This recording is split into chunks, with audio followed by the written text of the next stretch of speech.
وعلى آله وأصحابه أجمعين، أما بعد، فأعوذ بالله من الشيطان الرجيم. بسم الله الرحمن الرحيم. ولتكملوا العدة ولتكبروا الله على ما هداكم. وقال تبارك وتعالى في مقام آخر: الحمد لله الذي هدانا لهذا وما كنا لنهتدي لولا أن هدانا الله. صدق الله العلي العظيم وصدق رسوله النبي الأمين. اللہ تعالیٰ کا کرم اور احسان اور اس کا فضل کہ اس نے ایک بہترین رحمتوں اور برکتوں سے اور مغفرتوں کے مواقع سے بھرپور ایک موقع عنایت فرمایا، اور آپ تمام حضرات کو مبارک ہو کہ اللہ تعالیٰ نے اپنے کرم سے، اپنی عنایت سے اس ماہ مقدس میں فرائض پورا کرنے کی توفیق عنایت فرمائی۔ یہ اللہ ہی کا کرم ہوتا ہے کہ وہ اپنے بندوں میں سے جسے چاہتا ہے توفیق عطا فرماتا ہے، اور وہ دین کی طرف مائل ہوتا ہے اور اللہ اور اس کے رسول کے احکام کی قدر کرتا ہوا دکھائی دیتا ہے، اور ان احکام پر عمل کرنے کے سلسلے میں جو تھوڑی بہت مشقت ہوتی ہے وہ اللہ تعالیٰ کی رضا کے حصول کے لیے اسے برداشت کرتا ہے۔ یہ مبارک مہینہ جہاں اللہ تعالیٰ نے رمضان المبارک کے بارے میں اور اس کے روزوں کی فرضیت کا ذکر فرمایا، وہاں اس کا مقصد ذکر کرتے ہوئے ارشاد فرمایا: لعلکم تتقون، تاکہ تم متقی اور پرہیزگار بن جاؤ۔ یعنی یہ مہینہ ہمارے اندر تبدیلی پیدا کرنے کے لیے آیا تھا۔ اب ہونا یہ چاہیے کہ ہم میں سے ہر ایک اپنا محاسبہ کرے اور یہ جاننے کی کوشش کرے کہ کیا رمضان کے بعد وہی زندگی ہوگی ہماری جو رمضان سے پہلے تھی، تو اس کا مطلب یہ ہوا کہ پھر کوئی تبدیلی نہیں آئی۔ یعنی اگر وہ متقی پرہیزگار پہلے سے ہے، رمضان سے پہلے سے اللہ کے احکام کی قدر کرتا ہے، تب تو ٹھیک ہے، لیکن اگر وہ پہلے برائیوں میں ملوث تھا اور رمضان کا مقدس مہینہ اسے میسر آیا، اللہ تعالیٰ نے توفیق عطا فرمائی، اس نے روزے رکھے، نمازیں ادا کی، اللہ کا ذکر کیا، یہ اللہ کا بہت بڑا انعام ہے، اور وہ شخص خوش نصیب ہے جو یہ ساری چیزیں کرنے میں کامیاب ہو گیا۔ لیکن دیکھنا یہ چاہیے کہ نتیجہ کیا ہوا۔ کیا اللہ تعالیٰ ہمیں بھوکا پیاسا رکھ کر تنگ کرنے کا ارادہ کرتا ہے؟ اللہ تعالیٰ تغیر سے پاک و صاف ہے، اس پر کوئی چیز اثر انداز نہیں ہوتی۔ وہ جب ہمیں کوئی حکم ارشاد فرماتا ہے تو وہ ہمارے کمال کے حصول کی خاطر ہوتا ہے، اور اس کے ذریعے سے ہم اللہ کے قرب کی منازل طے کر کے اللہ کے قریب ہوتے ہیں۔ تو اب ہر ایک کے لیے کھلا میدان ہے۔ یہ چند جملے اگر کوئی یاد رکھ لے کہ مجھے یہ دیکھنا ہے کہ اگر رمضان سے پہلے کوئی بری عادت تھی، بد نگاہی کی عادت تھی، تو اب رمضان کی برکت سے میں اسے چھوڑ دوں گا۔ اسی طرح سے جھوٹ بولنے کی عادت تھی، کاروبار میں جھوٹی قسمیں کھانے کی عادت تھی، رشوت خوری کی عادت تھی، گالیاں بکنے کی عادت تھی، اسی طرح نمازیں قضا کرنے کی عادت تھی۔ تو جو بری عادت تھی، شریعت کے خلاف جو چیز تھی، اس کو اپنی ذات سے دور اگر کر لیں گے تو سمجھ لیں کہ رمضان کا کما حقہ فائدہ اس شخص کو حاصل ہو گیا۔ اللہ تعالیٰ نے جو میں نے آیت کریمہ تلاوت کی، اس میں اللہ تعالیٰ فرماتا ہے کہ یہ رمضان کا مہینہ تمہیں دیا تاکہ تم اس کی گنتی کو پورا کرو۔ یہ گنتی کے چند دن ہیں، دیکھیں ختم ہو گئے۔ اب ہمیں یہ معلوم نہیں ہے کہ اگلے سال یہ ماہ مقدس ہمیں حاصل ہوتا ہے یا نہیں ہوتا۔ تو اللہ تعالیٰ فرماتا ہے وَلِتُكْمِلُوا الْعِدَّةَ وَلِتُكَبِّرُوا اللَّهَ عَلَى مَا هَدَاكُمْ، کہ تم دنوں کی گنتی پوری کرو، اور اس گنتی پوری کرنے کے بعد وَلِتُكَبِّرُوا اللَّهَ عَلَى مَا هَدَاكُمْ، یہ نہ ہو کہ انسان چوڑا ہو جائے کہ بھائی میں نے تو تراویح اتنے قرآن کے ختم کیے اور روزے رکھے اور فلاں فلاں، بلکہ اللہ تعالیٰ کی بارگاہ میں جھک کر رہے، عاجز رہے اور اپنی ان کوششوں کی قبولیت کی درخواست کرے۔ تو اللہ تعالیٰ فرماتا ہے وَلِتُكَبِّرُوا اللَّهَ عَلَى مَا هَدَاكُمْ، کہ دنوں کی گنتی کو پورا کر لو اور پورا کرنے کے بعد چوڑے نہ ہو جاؤ، بلکہ تکبر اللہ، اللہ تعالیٰ کی تکبیر اور اس کی بڑائی بیان کرو۔ کس بنا پر، کس چیز پر؟ عَلَى مَا هَدَاكُمْ، اس چیز پر کہ اس نے تمہیں اس بات کی ہدایت عطا فرمائی، تمہیں یہاں تک پہنچا دیا۔ ورنہ انسان جو ہے وہ اپنی عقل و شعور کی روشنی میں ان احکام کو حاصل نہیں کر سکتا۔ ہم عقل کے کتنے ہی گھوڑے دوڑائیں، حواس کے کتنے ہی گھوڑے دوڑائیں، ہم عقل اور حواس سے یہ نہیں جان سکتے کہ ہم صبح صادق سے لے کر غروب آفتاب تک نیت کے ساتھ 3 کاموں سے رک جائیں گے تو ہمارا رب خوش ہوگا۔ اللہ تعالیٰ فرماتے ہیں تمہیں تو پتہ بھی نہ چلتا، اگر میں نبی نہ بھیجتا اور ہدایت نہ عطا فرماتا تو تمہیں تو اس حکم کا پتہ بھی نہ چلتا کہ اس کے ذریعے سے تم اللہ کے قریب ہو سکتے ہو۔ تو پھر میری ہی بڑائی بیان کرو کہ میں نے تمہیں یہ مہینہ عطا کیا، اس میں تمہیں ایک موقع فراہم کیا کہ تم اپنی بخشش اور مغفرت کا سامان کر سکو اور اللہ تعالیٰ کی ڈھیروں نعمتوں اور رحمتوں سے فائدہ اٹھا سکو۔ اور جب اللہ تعالیٰ رمضان کے مقدس مہینے میں، کئی حدیثوں میں آتا ہے کہ کثیر افراد کی بخشش و مغفرت فرماتا ہے، تو اللہ تعالیٰ کے ایسے بہت سارے بندے آپ میں بھی بیٹھے ہوں گے کہ اللہ تعالیٰ نے ان کی نیکیوں کو قبول فرمایا اور ان کی مغفرت فرما دی۔ تو مغفرت کا مطلب یہ ہے کہ نامہ اعمال گناہوں سے، خطاؤں سے اللہ کی رحمت سے پاک اور صاف ہو گیا۔ تو جب پاک اور صاف ہو گیا تو اس کا نتیجہ یہ ظاہر ہوتا ہے کہ پھر اللہ تعالیٰ کی رحمت اس شخص کی طرف متوجہ ہو جاتی ہے، یعنی دنیاوی نعمتیں بھی اس کی طرف رخ کر لیتی ہیں اور اخروی اعتبار سے بھی وہ فائدے پہ رہتا ہے۔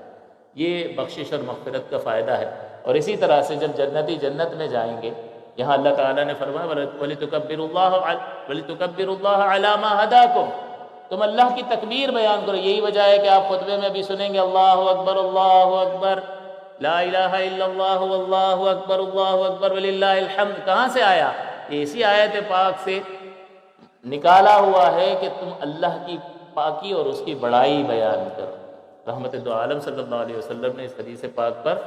نماز عید میں عمل کر کے ہمیں دکھا دیا، ہم نے سیکھ لیا۔ اسی طرح اللہ تبارک و تعالیٰ فرماتا ہے کہ جب جنتی جنت میں جائیں گے تو وہ کہیں گے الحمدللہ الذی ہدانا لہذا، کہ تمام خوبیاں اور تمام تعریفیں اللہ کے لیے ہیں جس نے ہمیں یہاں تک پہنچا دیا۔ وما کننا لنہتدی لولا ان ہدانا اللہ، اور ہم یہاں پہنچنے والے نہ تھے اگر اللہ ہمیں یہاں نہ پہنچا دیتا۔ تو اللہ کا کرم اور اس کا فضل کہ اس نے یہ ہدایت عطا فرمائی،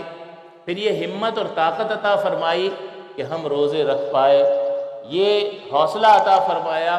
کہ راتوں کا قیام جو تراویح کی صورت میں تھا، اللہ کے فضل سے اس میں اللہ کے مقدس کلام کو سماعت کیا، سنانے والوں نے سنایا، اور اس طرح سے برکات کے ساتھ نیکیوں میں یہ مہینہ گزر گیا۔ لیکن پیغام یہی ہے کہ اللہ تعالیٰ نے جو کامل ہدایت اس ماہ مقدس میں ہماری طرف بھیجی، اس کا ذکر کرتے ہوئے فرمایا شہر رمضان الذی انزل فیہ القرآن، کہ یہ رمضان کا مہینہ ہے جس میں قرآن نازل کیا گیا۔ اسی طرح سورۃ القدر آپ یاد کریں، انا انزلناہ فی لیلۃ القدر، کہ بے شک ہم نے اس قرآن کو لیلۃ القدر میں نازل کیا، اور لیلۃ القدر رمضان کے مہینے میں ہے۔ تو جس مہینے میں اللہ تعالیٰ نے یہ کامل ہدایت ہم تک پہنچائی اپنے نبی کے واسطے سے، اس ہی مہینے میں ہمیں اس پر عمل کرنے کے لیے ایک طاقت کا ذریعہ بتا دیا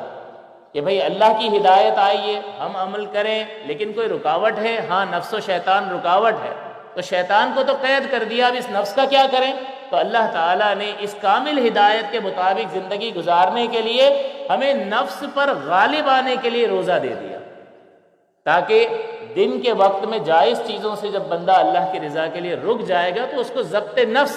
نفس پر کنٹرول حاصل ہوگا، پھر وہ اسے نہ کہنا سیکھ جائے گا۔ تو پھر رمضان کے بعد جب یہ غلط مطالبات کرے گا اور گناہوں کی طرف راغب کرنے کی کوشش کرے گا تو انسان کو روزے کی برکت کی وجہ سے جو طاقت حاصل ہوئی تھی کہ روزہ رکھا ہے، کوئی نہیں دیکھ رہا، پانی پڑا ہے پی لے، کھانا رکھا ہے کھا لے، لیکن وہ دیکھتا ہے کہ اللہ ملاحظہ فرما رہا ہے، لہٰذا وہ اپنے نفس کی بات نہیں مانتا، حالانکہ وہ چیز عام دنوں میں جائز تھی، حلال تھی، لیکن رمضان میں اللہ تعالیٰ نے دن کے وقت میں یہ چیزیں حرام کر دی تو وہ ان عام دنوں میں جائز جو چیزیں ہیں ان سے اپنے آپ کو روکنے میں کامیاب ہو گیا، نفس کو نہ کہنے میں کامیاب ہو گیا۔ تو یہ قوت اللہ تعالیٰ نے رمضان کی برکت سے اس مہینے میں عطا فرمائی جس میں اس نے یہ قرآن نازل کیا، کیونکہ قرآن کے احکامات پر عمل کرنے کے لیے ایک نو کی طاقت تھی، اور نفس ایک بہت خطرناک دشمن ہے، ایسا دشمن ہے کہ یہ شیطان سے بھی زیادہ شریر ہے، کہ شیطان کو بھی بہکانے والا یہی ہے۔ شیطان کے نفس میں تکبر پیدا ہوا، اس نے اللہ کی بارگاہ میں تکبر کیا اور ہمیشہ کے لیے برباد ہو گیا۔ تو شیطان کو بھی شیطان بنانے والا یہ نفس ہے جو ہمارے اندر بیٹھا ہوا ہے۔ تو اللہ تعالیٰ نے یہ روزے کی نعمت عطا فرمائی، اس روزے کی نعمت کے ذریعے سے ہم میں وہ طاقت پیدا کرنے کی حکمت کے ذریعے سے اللہ تعالیٰ نے ہمیں ایک موقع فراہم کیا۔ یہی وجہ ہے کہ رحمت دو عالم صلی اللہ علیہ وسلم نے فرمایا کہ ہر مہینے میں 13، 14 اور 15 ایام بیت کے روزے، یہ روزے رکھ لیا کرو، اس لیے کہ رمضان کا مقدس مہینہ آیا، ہم میں بڑی توانائی اور طاقت پیدا کر کے چلا گیا۔ اب 11 مہینے تک یہی طاقت کام آئے گی، لیکن کبھی نفس و شیطان کے دھوکے کی وجہ سے یہ خارجی ماحول انسان کی زندگی پر بہت زیادہ اثر انداز ہوتا ہے، اور وہ گناہوں کی طرف اور بری صحبتوں کی وجہ سے غلط کاریوں میں ملوث ہوتا ہے۔ تو حضور نے فرمایا کہ ہر مہینے 3 روزے رکھ لیا کرے، اور یہ 3 روزے ہر مہینے رکھنا ایسا ہے کہ ساری عمر بھر کے روزوں کا ثواب حاصل ہوگا، کیونکہ اگر کمزوری پیدا ہو گئی ہے، یہ نفس دوبارہ سے سرکش ہوتا چلا جا رہا ہے، تو یہ 3 روزے رکھے تاکہ وہی رمضان کی برکات اس کو حاصل ہوں کہ پھر نفس پر قابو پائے اور اپنے آپ کو روک سکے۔ تو یہ وہ حکمت تھی روزے کی جو اللہ تعالیٰ نے جس کے سبب مسلمانوں پر روزوں کو لازم کیا، اور اللہ تعالیٰ نے یہ بھی بتا دیا کہ تم سے پہلوں پر بھی لازم کیے تھے، کیونکہ اللہ کا قرب ہر ایک نے حاصل کرنا ہے، آدم علیہ السلام سے لے کر قیامت تک جتنے لوگ آئیں گے، ان میں جو ہدایت قبول کر چکے مسلمان، انہیں اللہ کا قرب حاصل کرنا ہے، اور اللہ کا قرب حاصل ہو ہی نہیں سکتا تاوقت یہ کہ ہم اپنے اندر سے اٹھنے والے تقاضوں کو، اس نفس کو منع کر سکیں۔ لہٰذا اب ہمیں یہ غور کرنا ہوگا، تو ناجائز چیزوں کو تو ترک کرنا ہی کرنا ہے، لیکن جائز خواہشات میں اگر دن میں آپ 20، 25، 30 جائز خواہشات پوری کرتے ہیں تو ٹھیک ہے، کریں، جائز خواہشات پوری کریں، لیکن 4-5 چیزیں ایسی ہوں کہ جس میں آپ اس کو روک لیں اور اس کو کہیں ٹھیک ہے میں تیری وہ خواہش پوری کرتا ہوں، لیکن اس پر فیس مقرر کریں۔ یہ صوفیہ نے ایک طریقہ لکھا ہے کہ نفس کو زیر کرنے کا ایک طریقہ ہے کہ اگر وہ مطالبہ کر رہا ہے کہ چلو بھائی آج تو بریانی کھانی ہے، تو ٹھیک ہے، بریانی کھانا کوئی گناہ نہیں ہے، جائز کام ہے، تو آپ اس کو کہو ٹھیک ہے تجھے بریانی کھلاتا ہوں، لیکن 100 بار درود پاک پڑھنا پڑے گا۔ اب اس سے آپ سودے بازی کریں۔ اب سودے بازی کرنے کے بعد جب آپ وہ چیز کھائیں گے تو وہ چیز آپ کے قلب میں نور پیدا کرے گی۔ وہ تیار نہیں ہوگا، کبھی وہ دل کرے کہ بھائی بیگم چائے بنا کے لے آؤ، تو نفس تو خواہش کر رہا ہے، اب اس کو کہیں چائے تجھے پلا دیں گے، بہترین چائے پلا دیں گے، لیکن پہلے 2 رکعت نفل۔ کبھی کسی ایک خواہش میں تو ہفتے میں 1 بار تو کر کے دیکھے نا، ذرا اپنا وہ مردانگی جو عورتوں پہ انسان مرد دکھا رہا ہوتا ہے، ذرا اپنے آپ کو آزمائے کہ اس کے اندر کے تقاضے کو روک سکتا ہے یا نہیں روک سکتا۔ اگر روک سکتا ہے تو یہ بہت بڑا مجاہد ہے، اور ایسے ہی لوگ اللہ تعالیٰ کے احکام کی مشقت کو برداشت کر کے اللہ تعالیٰ کی رضا کو حاصل کر سکتے ہیں، ورنہ اللہ تعالیٰ کی رضا معاذ اللہ اتنی کوئی سستی تو نہیں ہے۔ دنیاوی کامیابی کے حصول کے لیے انسان کس قدر کوشش کرتا ہے، اپنی تمام تر توانائیوں کو صرف کرتا ہے اور اپنے تمام تر تجربات کو بروئے کار لاتا ہے، لیکن آخرت کا معاملہ، اس میں بغیر کوشش کے کیسے کامیابی حاصل ہو سکتی تھی۔ یہ مختصر سا پیغام ہے کہ رمضان کیوں آیا اور اس کی برکات رمضان کے بعد والی زندگی پر ظاہر ہو رہی ہیں یا نہیں ہو رہی۔ اللہ کا فرمان لعلکم تتقون سچا ہے، اگر نتیجہ برآمد نہیں آ رہا تو اب آئینے میں کھڑے ہو جائیں اور اپنے آپ کو ملامت کریں کہ بھئی تجھی میں کوئی خامی ہے، غلطی ہے، کوتاہی ہے کہ تو ہدایت پر آنا ہی نہیں چاہتا، تو نفس پر کنٹرول کرنا ہی نہیں چاہتا۔ لہٰذا بس پیغام اتنا ہے کہ آپ کوشش کریں کہ رمضان سے پہلے کی جو زندگی تھی، اگر اس میں کوئی غلطی کوتاہی تھی تو رمضان کے بعد وہ غلطیاں اور کوتاہیاں دور ہو جائیں۔ عید کے مناسبت سے نبی کریم صلی اللہ علیہ وسلم نے صدقہ فطر کا حکم دیا اور فرمایا کہ اس کی حکمت یہ ہے کہ روزے میں لغو بات بھی ہو جاتی ہے، بعض اوقات انسان گالیاں بھی بکتا ہے، گناہوں کے کام ہو جاتے ہیں، تو حضور نے فرمایا کہ صدقہ فطر ادا کر دو، یہ تمہارے روزوں میں موجود تمام تر خامیوں کو دور کر کے تمہاری عبادت کو پاک و صاف کر دیں گے۔ تو یہ بہت بہترین سستا سودا ہے، یہ ہر ایک کو ادا کرنا چاہیے جو مالک نصاب ہے کسی بھی اعتبار سے، کہ اس کے پاس سونا چاندی کیش مال تجارت یا ضرورت حاجت اصلیہ سے زائد اتنی مالیت کا سامان ہو جو اس کی ضرورت سے زیادہ ہو، جس سے 52.5 تولہ چاندی خریدی جا سکتی ہو، تو ایسے شخص کو صدقہ فطر ادا کرنا واجب ہوتا ہے۔ اور جو جس پر واجب ہے اس کی نابالغ اولاد کا بھی صدقہ فطر ادا کرنا واجب ہوتا ہے، اگر ان کے پاس اپنا کوئی مال نہیں ہے۔ اسی طرح سے اگر کوئی مجنون ہے تو اس کا بھی صدقہ فطر والد پر واجب ہوگا، اگر مجنون کا اپنا کوئی مال نہ ہو۔ پھر اس کی مقدار جو ہے 4 طریقوں سے حضور نے ادا کرنے کا فرمایا، 4 چیزوں کا ذکر فرمایا، گندم، جو، کھجور اور کشمش، اور 2 پیمانے حضور نے ذکر فرمائے، 1 سا اور نصف سا۔ نصف سا 2 کلو کے برابر ہوتا ہے اور 1 سا 4 کلو کے برابر ہوتا ہے۔ تو گندم جو ہے وہ نصف سا جو ہے اس میں وہ پیمانہ شریعت نے مقرر کیا، یعنی آپ جو آٹا اپنے گھر میں استعمال کرتے ہیں وہ 2 کلو جتنے کا بھی آتا ہے، آپ دیکھ لیں 70 روپے والا ہے تو 140 روپے دے دیں، 75 والا اگر آپ استعمال کرتے ہیں تو 150 روپے آپ کا فطرہ بنے گا، 100 روپے والا آٹا مثال دے رہا ہوں اگر استعمال کرتے ہیں تو پھر 2 کلو 200 کا ہے۔ تو آپ جو اپنے گھر میں استعمال کر رہے ہیں وہ 2 کلو گندم یا آٹا یا اس کی رقم آپ دے دیں گے تو یہ صدقہ فطر، ایک صدقہ فطر ادا ہو جائے گا۔ اسی طرح اگر جو کے ذریعے سے دینا چاہتے ہیں یا کھجور یا کشمش تو پھر وہ 4 کلو کی مقدار میں دینا ہوگا، تو 4 کلو جو ظاہر قیمت میں بڑھ جائے گا۔ تو یہ حسب استطاعت شریعت مطہرہ نے رکھا ہے کہ غریبوں کا فائدہ اس میں ہو جائے، تو جو زیادہ استطاعت رکھتا ہو دینے کی وہ زیادہ ادا کر سکتا ہے، تو جو کے حساب سے 320 بنے گا اور کھجور کے حساب سے 960 اور کشمش کے حساب سے 1920 روپے ایک فطرہ بنے گا۔ تو یہ لازم نہیں ہے، جو جس قدر زیادہ کرے وہ اس کے لیے بہتر ہے، لیکن کم سے کم 2 کلو آٹا جو ہے اس کی مقدار صدقہ فطر واجب ہے۔ پھر جس کو زکوٰۃ دے سکتے ہیں اس کو صدقہ فطر بھی دیا جا سکتا ہے، اور جس کو زکوٰۃ ادا نہیں کی جا سکتی اس کو صدقہ فطر بھی نہیں دیا جا سکتا۔ تو یہ وہ معلومات ہیں کہ جو آپ ذہن میں رکھیں اور اس اعتبار سے آپ ضرور بضرور صدقہ فطر ادا کریں، اور اس میں یہ کوشش کریں کہ آپ کے قریبی جو رشتہ دار ہوں ان کا خاص خیال رکھیں، چاہے آپ کے تعلقات ان سے اچھے ہوں یا نہ ہوں، لیکن ہم اگر کسی اپنے رشتہ دار کو دیں گے تو دوہرا فائدہ ہے۔ ایک تو صدقہ فطر واجب پورا کرنے کا ثواب حاصل ہوگا، اور صلہ رحمی یہ شریعت کو مطلوب ہے تو صلہ رحمی کا فائدہ بھی حاصل ہوگا۔ اور اس صورت میں ذرا نفس کا بھی امتحان ہو جاتا ہے کہ جس سے لڑائی جھگڑا ہے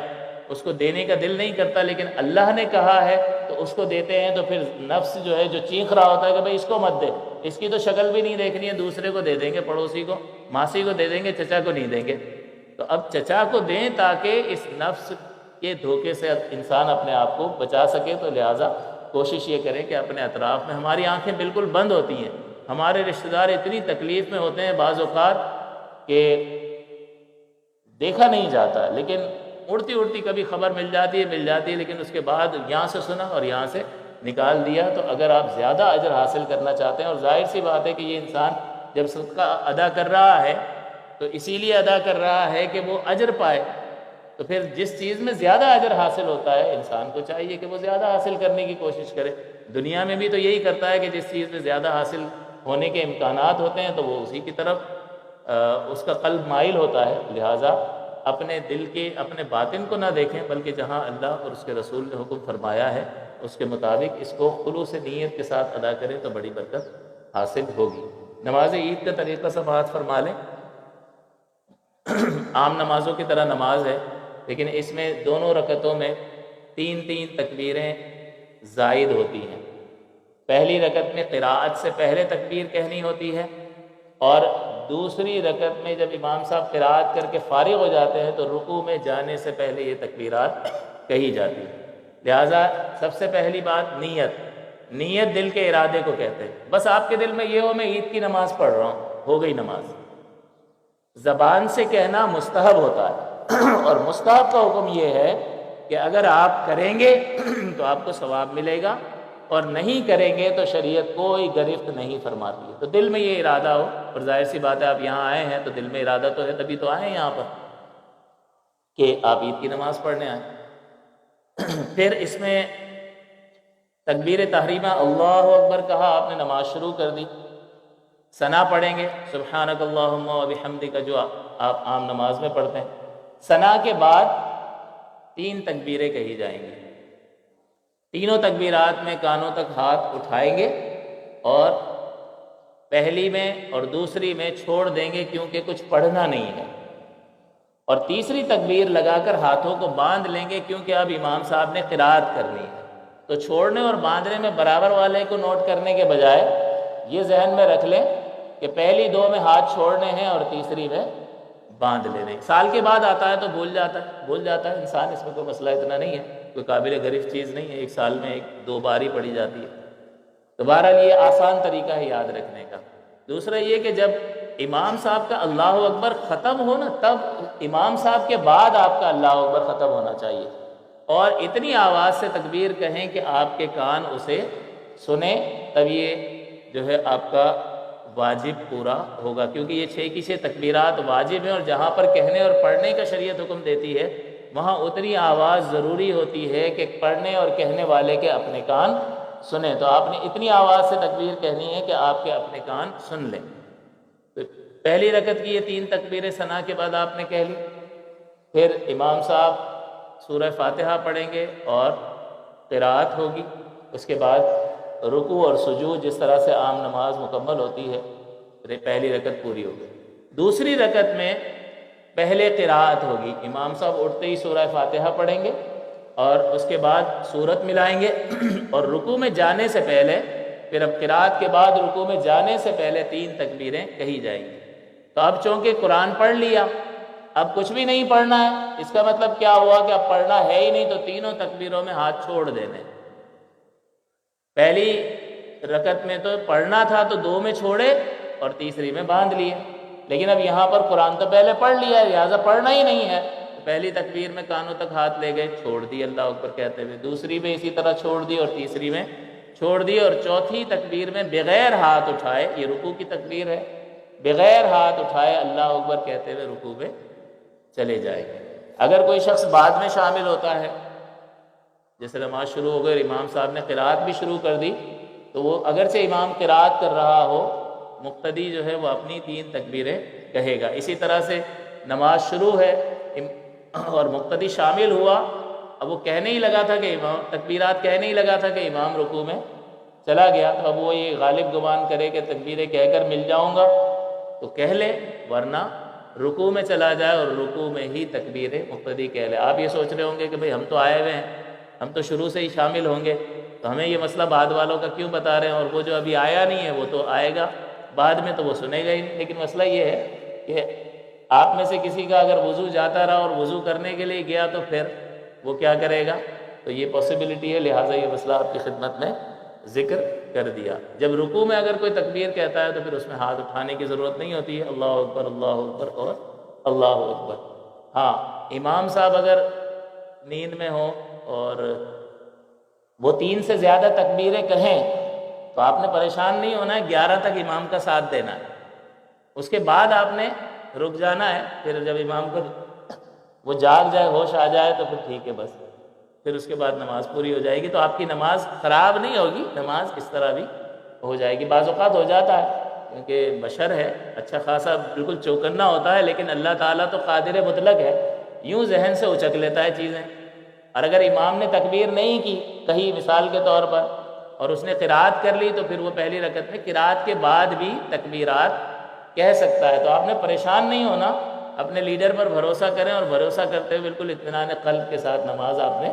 ادا کرنی ہے۔ اللہ تعالیٰ کی ذات کریم ہے، شریعت کے مطابق ادا کریں گے تو انشاءاللہ وہ بڑی رحمتیں فرمانے والا ہے۔ اور آج انعام کا عید کا دن ہے، وہ بڑا کرم فرماتا ہے اپنے بندوں پر، بڑا رحیم ہے، بڑا مہربان ہے، خطاؤں کو بخشنے والا ہے، چاہے سمندر کے جھاگ کے برابر ہوں یا زمین و آسمان کا خلا اس نے خطاؤں سے بھر دیا ہو، اگر اللہ تعالیٰ کی بارگاہ میں سچے دل سے رجوع کرتا ہے تو سابقہ سارا اکاؤنٹ صفر ہو جاتا ہے، بلکہ بعض اوقات تو توبہ کی برکت یہ ظاہر ہوتی ہے کہ اللہ تعالیٰ اس مٹائے ہوئے گناہ کی جگہ نیکی لکھ دیتا ہے۔ تو یہ ہمارا رب ہے جو سب سے زیادہ عظمت اور برکت والا ہے، بڑی بزرگی والا ہے، اس ہی پر بھروسہ ہے اور اس ہی پر توکل ہے۔ اللہ تعالیٰ سے دعا ہے کہ اللہ تعالیٰ ہماری کوششوں کو جو اس کی توفیق سے تھی اپنی بارگاہ میں قبول فرمائے۔ 7:30 پہ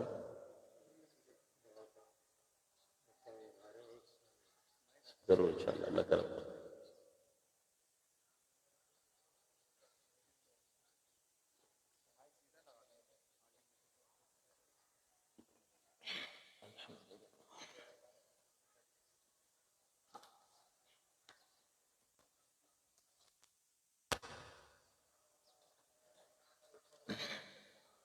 اس سے تو آواز نہیں پہنچے گی نا، اسی سے پہنچ جائے گی۔ ایک بار اور عید کی نماز کا طریقہ سماعت فرما لیں۔ نیت دل کے ارادے کا نام ہے، بس آپ کے دل میں نیت ہو میں عید کی نماز پڑھ رہا ہوں، یہ کافی ہے۔ اللہ اکبر کا نماز شروع ہو گئی، جس طرح سے ثنا پڑھتے ہیں ویسے ہی ثنا پڑھیں گے، پھر 3 تکبیریں کہی جائیں گی، اللہ اکبر، کانوں کو ہاتھ تک اٹھائیں اور چھوڑ دیں۔ دوسری تکبیر میں بھی ہاتھ کانوں تک اٹھائیں، چھوڑ دیں۔ تیسری تکبیر میں قرآن پڑھنا ہے، لہٰذا ہاتھ اٹھا کر پھر تکبیر کہتے ہوئے باندھ لیں۔ اب سورہ فاتحہ اور سورت کی قراءت ہوگی، اس کے بعد رکوع اور سجود، پہلی رکعت مکمل ہو گئی۔ دوسری رکعت میں پہلے قراءت ہوگی اور قراءت ہونے کے بعد یعنی سورہ فاتحہ اور سورت پڑھی جائے گی اور اس کے بعد 3 تکبیریں ہوں گی۔ اب چونکہ کچھ بھی نہیں پڑھنا ہے تو تینوں تکبیروں میں ہاتھ کانوں تک لائیں گے اور چھوڑ دیں گے، اور چوتھی تکبیر جو رکوع کی تکبیر ہوگی اس میں کانوں تک ہاتھ نہیں اٹھانے ہیں، اللہ اکبر کہتے ہوئے رکوع میں چلے جانا ہے۔ اس کے بعد خطبہ ہوگا، خطبہ سننا سنت کریمہ ہے، اور اس میں یہ چیز یاد رکھیں کہ خطبہ سنتے وقت ادھر ادھر دیکھنا اور باتیں کرنا یہ منع ہوتا ہے، مکروہ تحریمی ہے، اور اگر کوئی ایسا کرے گا تو پھر وہ گناہگار ہوگا۔ ہم نیکی کمانے آئے ہیں اور تھوڑی سی غلطی اور لا علمی کی وجہ سے اگر غلطی ہو جائے، ادھر ادھر دیکھ رہے ہیں، باتیں کر رہے ہیں، بالکل توجہ کے ساتھ امام کی طرف جو خطبہ دے رہا ہے، خطاب کر رہا ہے، اس کو دیکھیں اور سنیں تاکہ اس کی برکات حاصل ہوں۔ اگر باتیں کریں گے تو پھر گناہگار ہوں گے، اور نیکی کمانے آئے اور بندہ گناہگار ہو جائے، یہ درست رویہ نہیں ہے۔